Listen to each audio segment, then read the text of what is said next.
Intel के नए 13th generation के अनलॉक्ड डेस्कटॉप प्रोसेसर्स लॉन्च हो चुके हैं और ये 6 अलग अलग प्रोसेसर्स हैं, जिसमें से पहला है Intel i9 13900K, i9 13900KF, फिर उसके बाद i7 13700K, i7 13700KF, फिर उसके बाद i5 13600K, फिर लास्ट में i5 13600KF। तो ये 6 अलग अलग CPUs लॉन्च हुए हैं। तो सबसे पहले अगर मैं सबसे पावरफुल प्रोसेसर की बात करूं तो वो है इंटेल i9 13900K।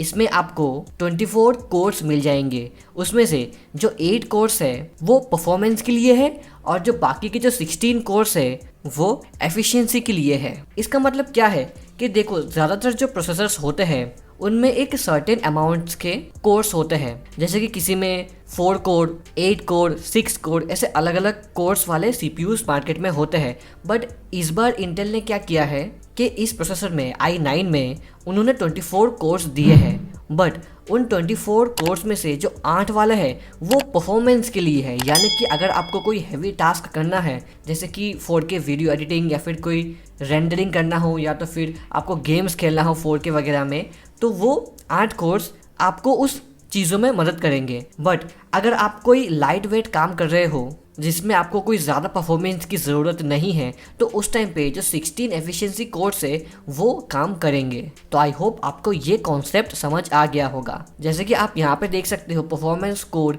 P+E लिखा है, तो P का मतलब परफॉर्मेंस है, E का मतलब एफिशिएंसी है। फिर उसके बाद है प्रोसेसर थ्रेड्स, जो कि है 32। आई गेस ज़्यादा होना चाहिए था बट 32 है, चलो कोई बात नहीं, चलेगा। फिर उसके बाद इंटेल स्मार्ट कैशे L3, वो है 36 MB और टोटल L2 कैशे है 32 MB।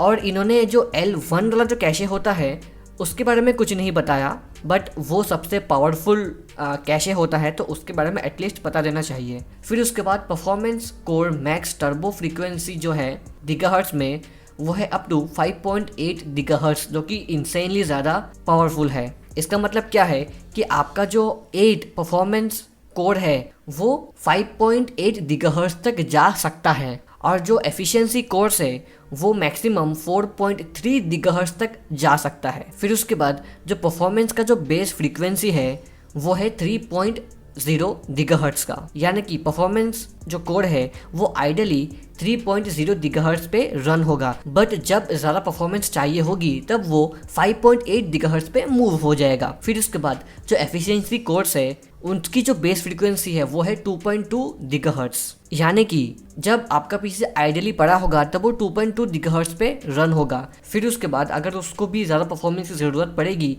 तब वो 2.2 से 4.3 गीगाहर्ट्ज पे मूव हो जाएगा। और इस लिस्ट में जितने भी सारे CPUs है वो सारे के सारे अनलॉक्ड है, यानी कि आप इन सारे CPUs को ओवरक्लॉक कर सकते हो। बट ध्यान रखना, ओवरक्लॉक के लिए भी आपको एक अच्छे खासे इन्फॉर्मेशन की ज़रूरत पड़ती है कि ओवरक्लॉक कितने परसेंटेज में किया जाता है, मैनुअली या फिर ऑटो, किस हिसाब से आपको ओवरक्लॉक करना चाहिए कि नहीं चाहिए। पूरी इन्फॉर्मेशन आपके पास होनी चाहिए, नहीं तो आप CPU को और मदरबोर्ड को डैमेज कर सकते हो।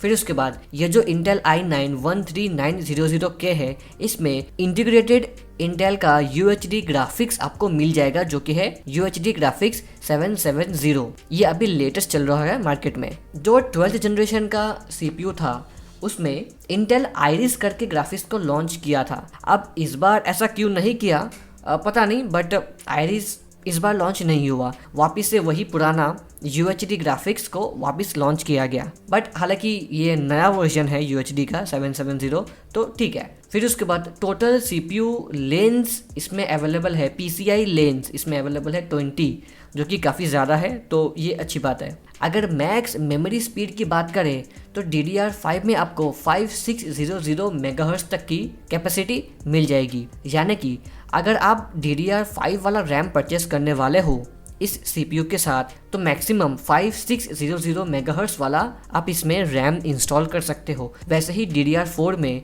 3200 मेगाहर्ट्ज वाला मैक्सिमम रैम इसमें आप इंस्टॉल कर सकते हो। अगर मेमोरी कैपेसिटी की बात की जाए, यानी कि रैम की कैपेसिटी की बात की जाए, तो वो है 128 GB, यानी कि इस सीपीयू के साथ आप मैक्सिमम 128 GB तक का रैम इंस्टॉल कर पाओगे। फिर उसके बाद परफॉर्मेंस बेस पावर की बात की जाए तो वो है 125 वॉट। इसका मतलब जब आपका पीसी आइडियली ऐसे ही धीरे धीरे काम कर रहा होगा, यानी कि कुछ ज़्यादा काम करने को नहीं होगा, तब वो 125 वॉट पे काम करेगा। फिर उसके बाद अगर ज़्यादा परफॉर्मेंस चाहिए तो वो 253 वॉट तक एक्सटेंड हो सकता है, यानी कि होगा। फिर लास्ट में अगर मैं प्राइस की बात करूँ तो यहाँ पे आप देख सकते हो प्राइस इन्होंने रखी है USD के हिसाब से $589। हालांकि इंडिया में आते आते कुछ ज़्यादा टैक्स वगैरह हो जाएंगे, मतलब टैक्स इसमें लग जाएगा सीपीयू के ऊपर, तो प्राइस थोड़ी ज़्यादा हो सकती है। अब बात करते हैं हमारे नेक्स्ट सीपीयू की, जो कि है इंटेल i9 13900KF। इसमें भी 24 कोर्स अवेलेबल है, 8 परफॉर्मेंस कोर है और 16 एफिशिएंसी स्कोर है। जो प्रोसेसर थ्रेड्स है वो है 32, L3 कैश है 36, L2 कैश है 32 MB और जो परफॉर्मेंस मैक्स टर्बो फ्रीक्वेंसी है वो है 5.8 GHz। Efficiency core maximum turbo speed है इसका 4.3 GHz और परफॉर्मेंस कोर बेस फ्रीक्वेंसी है इसका 3 GHz। एफिशिएंसी बेस परफॉर्मेंस है इसका 2.2 GHz। ये भी अनलॉक्ड सीपीयू है, बट इसमें आपको इंटीग्रेटेड ग्राफिक्स नहीं मिलेगा। अगर आपको ग्राफिक्स रिलेटेड कुछ काम करना हो तो आपको एक डेडिकेटेड ग्राफिक्स कार्ड इस वाले सीपीयू के लिए परचेज करना होगा। टोटल सीपीयू PCI लेंस है इसमें भी 20 और सेम मैक्सिमम मेमोरी स्पीड आपको इसमें मिलेगी DDR5 के लिए 5600 मेगाहर्ट्ज और DDR4 के लिए 3200 मेगाहर्ट्ज। मैक्सिमम मेमोरी सपोर्ट है 128 GB। Processor base power supply आपको देना होगा 125 वॉट और मैक्सिमम टर्बो परफॉर्मेंस आपको इसमें देना होगा 253 वॉट। प्राइस की बात करें तो ये है $564 का। फिर उसके बाद आते हैं i7 पे। तो सबसे पहला है i7 13700K। इसमें आपको 16 कोर्स मिलेंगे, 8 होंगे परफॉर्मेंस कोर और 8 होंगे एफिशिएंसी स्कोर। जो प्रोसेसर थ्रेड्स है वो है 24, L3 कैशे है 30 MB और L2 कैशे है 24 MB। Performance core maximum turbo frequency है इसका 5.4 GHz और efficiency core maximum turbo frequency है इसका 4.2 GHz। फिर उसके बाद परफॉर्मेंस कोर बेस फ्रीक्वेंसी है इसका 3.4 GHz और एफिशिएंसी कोर बेस फ्रीक्वेंसी है इसका 2.5 GHz। ये भी अनलॉक्ड है और इसमें आपको इंटेल का UHD ग्राफिक्स साथ में मिल जाएगा, जो कि है UHD graphics 770। Total CPU lens है इसमें 20 और मैक्सिमम मेमोरी स्पीड है इसका वही 5600 DDR5 और DDR4 है इसका 3200 मेगाहर्ट्ज। अगर मैं मैक्सिमम मेमोरी सपोर्ट की बात करूँ तो वह है 128 GB और परफॉर्मेंस बेस पावर है इसका 125 वॉट और मैक्सिमम टर्बो पावर है इसका 253 वॉट और इसका जो USD प्राइस है इसका वो है $409। फिर उसके बाद इंटेल i7 13700KF। इसमें भी 16 कोर्स है, 8 एफिशिएंसी कोर्स है और 8 परफॉर्मेंस कोर्स है। फिर जो प्रोसेसर थ्रेड्स है वो है 24 और जो L3 कैशे है वो है 30, L2 कैशे है वो है 24 MB और उसके बाद है performance core max turbo frequency है इसका वही 5.4 GHz और एफिशिएंसी मैक्स टर्बो फ्रीक्वेंसी है इसका 2.4 GHz। फिर है इसका performance core base frequency 3.4 GHz। फिर उसके बाद जो ई कोर बेस फ्रीक्वेंसी है वो है 2.5 GHz और इसमें आपको इंटीग्रेटेड ग्राफिक्स कार्ड नहीं मिलेगा। फिर उसके बाद वही जो मैक्सिमम मेमोरी स्पीड है वही आपको मिलेगा same 5 DDR5 5600 megahertz, DDR4 3200 megahertz.